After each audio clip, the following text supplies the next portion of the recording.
Wife told me she has invited a special guest at our wedding and it turned out to be my high school bully, so I decided to call off the wedding unless she apologizes to me, but she refused. Now she's going mad on social media because I called off a wedding over a minute harmless prank. Had things been normal or rather ideal, I would have been on my honeymoon at this moment instead of writing a stupid Reddit post to get perspective from people I don't even know. I had no idea life would turn around to be so cruel and unpredictable. I should be in Greece right now with the woman I consider to be the love of my life before she broke my trust. Carved a dagger out of it, and pierced my heart with it. I was supposed to get married to Diana, female 28, who I've been in a relationship with for 3 years now. The relationship was never problematic, so I had never anticipated that something like this could happen. It was actually one of my best and most secure relationships, which is why now I feel like maybe I did overreact and cause such a fuss over what was a harmless prank. In high school, there was a guy named Aaron who was the stereotypical bully. He was good at sports, a little dumb otherwise and unnecessarily cruel. There was no reason for him to be this wicked and wild.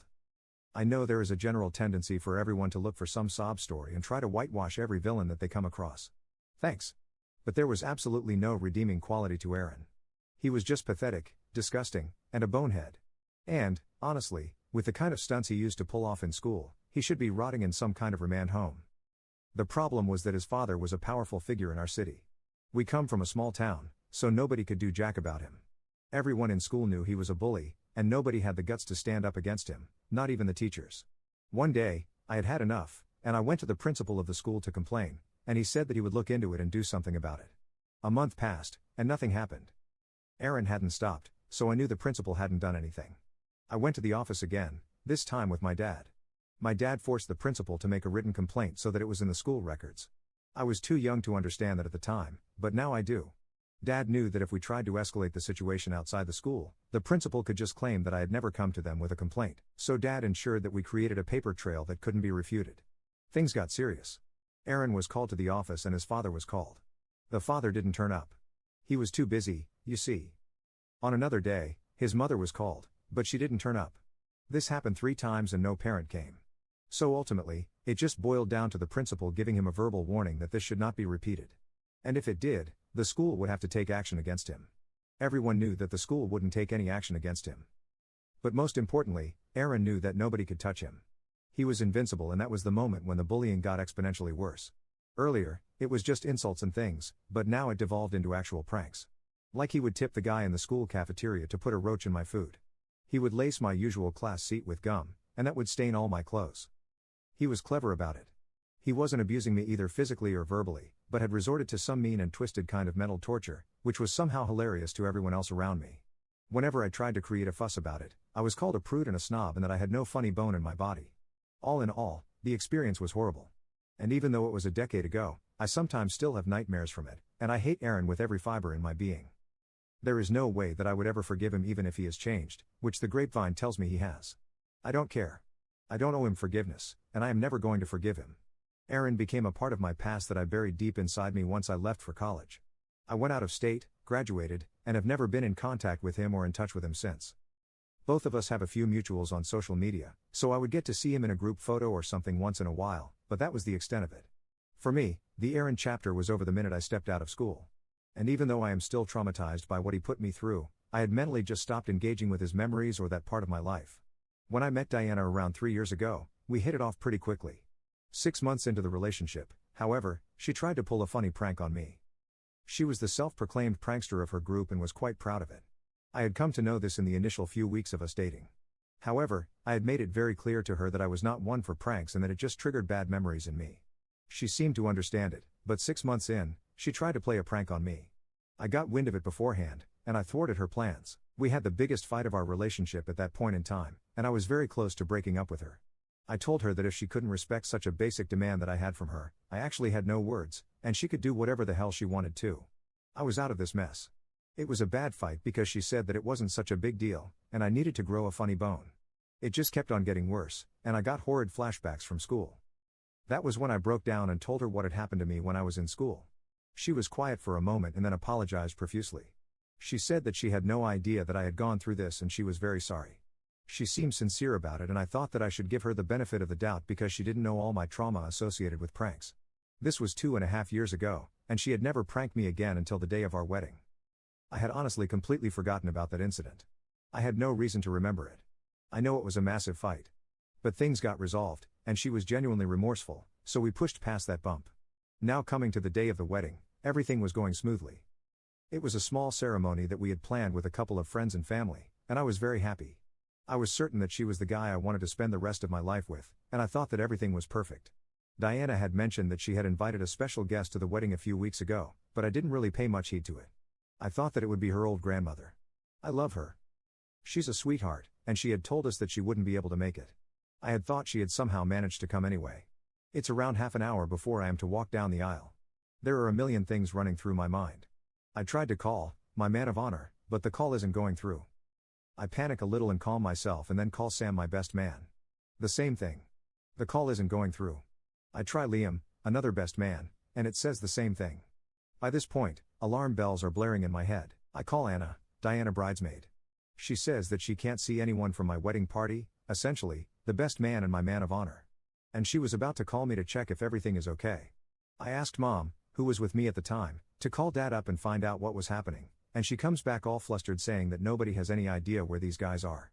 I am hyperventilating at this point, and I am genuinely scared because I can't get through to anyone. I asked Anna to not tell Diana because I don't want her to get worried. Little did I know that this was her doing all along. I tried to sneak into the wedding hall in order to figure out what the hell is up, and what I see just makes the earth shake from beneath my feet. It was Aaron at the door. I don't remember anything else. I just remember gasping and collapsing on the floor. I was completely frozen. I couldn't move my damn body and a few people actually had to carry me away. There was a lot of commotion for the next couple of minutes. I remember that much. I faintly remember Diana coming towards me. She was concerned. I'll give her that. But when I got better, I don't even know how long that took. She started laughing. She said that I should have seen my face and that it was the best prank she had pulled in ages. I looked at her in disbelief. By that time, my man of honor and best man had come, so I asked them where they were. They said that they had been locked inside a room and their phones weren't reachable. Diana was the one who had called them there, and she had even taken away the phones of some of them. And Erica was the one who had locked them inside. I hissed at Eric. He has been my friend since school, and he knows about the entire Aaron thing. I asked him why he was here, and he said that Aaron was the special guest Diana was talking about. Even at that point, I couldn't get what these guys were saying. So I asked all of them to leave and told Diana that I wanted to talk to her. She said that we could talk after the ceremony because it was getting late anyway. I didn't budge, and I asked her why Aaron was there. The thing is, she knew who Aaron was. I had shown her photos from school, so it wasn't as though she had no idea who Aaron was. Apparently, Aaron got a job in the same office building as Diana, and both of them actually hit it off a few months ago. When Aaron found out that I was the one Diana was engaged to, he was overjoyed. What an absolute moron. Because he thought that since we had a friendly history together, things would be better. I asked Diana why she encouraged Aaron or even became friends with him, and his response was that Aaron had actually told him the truth of the matter. Apparently, Aaron's version was that he was not a bully, but rather a jokester, and I used to be very sensitive. That was why Diana decided that it was best if Aaron came to the wedding and we could bury the hatchet. I was too stunned to speak. I don't know what came over me. But I took off my ring and handed it to her. I told her that we were over and there was no wedding happening. All hell broke loose. I went outside, announced that the wedding was off, and thanked everyone for coming, and just took off with my family. I really don't know how my friends handled the mess after that, but they did, and they haven't told me what they did because they don't want to stress me out. This was last week and Diana has gone crazy. She's been blowing up my phone, my parents' phones. Her family is continually trying to get in touch with me, but I have just iced her out. I've been no contact these past few days, and I can't even think straight. And if that's not all, she has been slandering me all across social media, saying things like I couldn't have taken a single prank and that I was a prude and whatnot. It's a mess, and I really don't know how the hell I got into this mess. Things were perfect between us, and it wasn't supposed to be this way. I don't know what made her pull that prank. I don't even know what led me to take that decision. I saw Aaron and everything come flooding back, and I think even at that point, I hadn't thought of calling the wedding off. When I heard Diana's excuse and justification for what she did, I just lost it. I couldn't believe that the woman who had known me for so long and whom I had confided in and shared the most traumatic part of my life with had suddenly decided to believe my abuser over me. She had no reason to do that. She hadn't even told me that Aaron was working in the same building to me. Even associating with him was wrong, but maybe I'm overreacting because I'm all across social media and Diana has been cussing me out. Everyone says that I have been very dramatic about all of it and that it was foolish to throw away 3 years over one stupid joke. My parents and my friends support me, and they say that I was in the right to do what I did.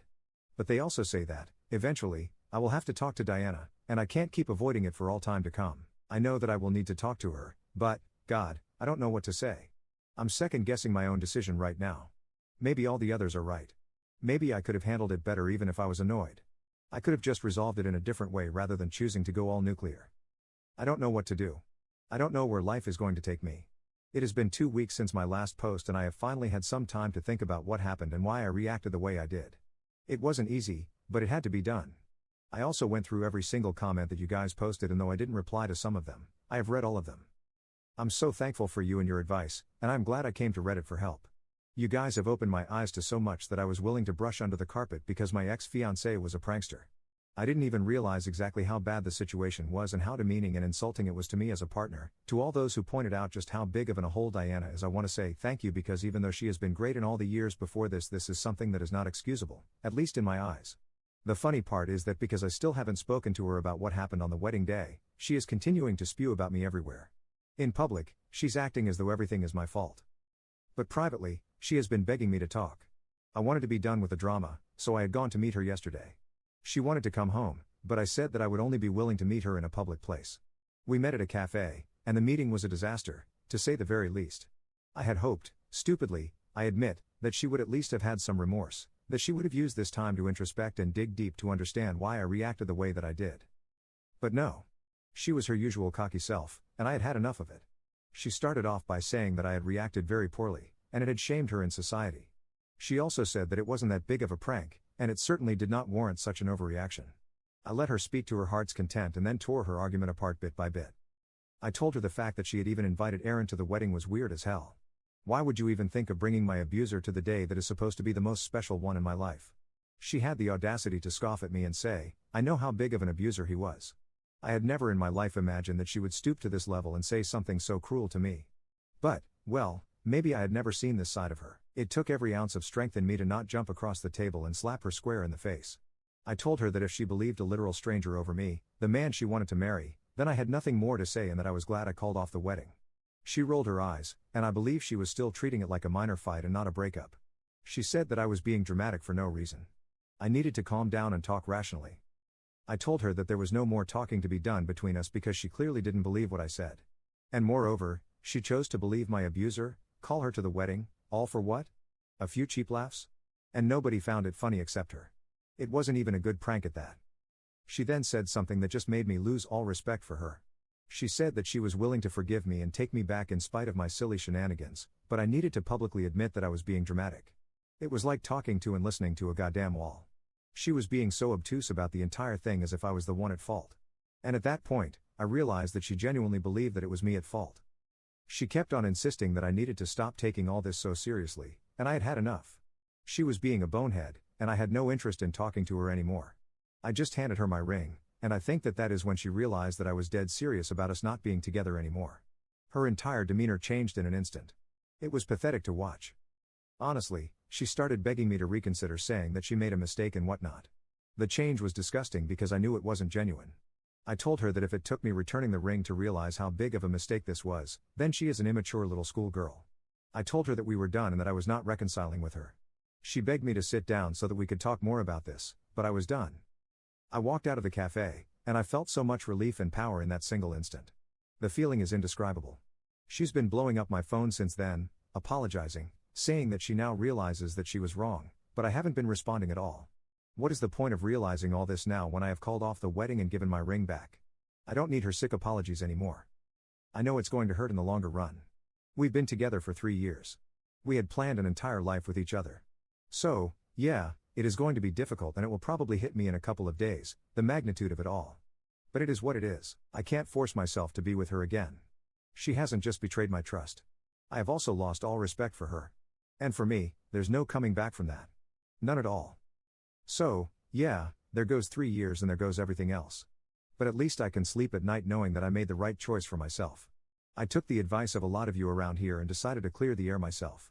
After my meeting with Diana, she was acting all needy and clingy for a couple of days. After which, she went radio silent. I had thought that maybe she had understood that it was over for good between us and good sense had prevailed. I was wrong. I got a frantic call from Alos who told me that Diana had posted a long sob story on both Facebook and Instagram for the world to see. It was a very one-sided, half-baked attempt at trying to garner sympathy. And any last ounce of respect that I felt for her evaporated the minute I finished reading all that she had written. She had basically called me every name in the book and told the world that I was the one causing her distress because I was jealous of the fact that she was making new friends, aka Aaron. She tried to portray me as a bat-crazy controlling partner, writing things like I'd always been this way, and she had had to compromise on friends and friendships because of me. That has never happened. She tried to paint me as a toxic man who had a problem with anyone that wasn't me. So much so that I was insecure over a friend that she had made in the office, and the worst part, according to her, it was just a male friend and all they wanted to do is to have a bit of laugh. Well, who knows, they might had something going on. And going to the extent of canceling the wedding and not being open to reconciliation, it showed that I was egotistical, insecure, and narcissistic. She threw together whatever words she could find and tried to malign me in the worst way possible. I had never thought that she could stoop to this level, but she proved me wrong again. And I knew that I had to do some damage control. This was getting completely out of hand and it was time for me to play some offense. Or she would just whitewash everything that he had done and become the victim in the entire situation. It took me an entire day to sort out my thoughts and write whatever I did. The text post is too long to copy here, but it didn't really say anything other than what I have already mentioned in my original post. I made sure to include the part where I was bullied by her new friend in school and that I had told her early on in the relationship that I had an aversion to pranks of this sort. I didn't mince words. I didn't try to be nice about it, but I also did not lie. Every single word that I put out for the world to see was the truth. And that was exactly what was not palatable to Diana. To say that the post blew up would be an understatement. All the people who were whining over what kind of a dirty man I was and consoling and cajoling Diana were now storming my DMs to apologize and get their act right.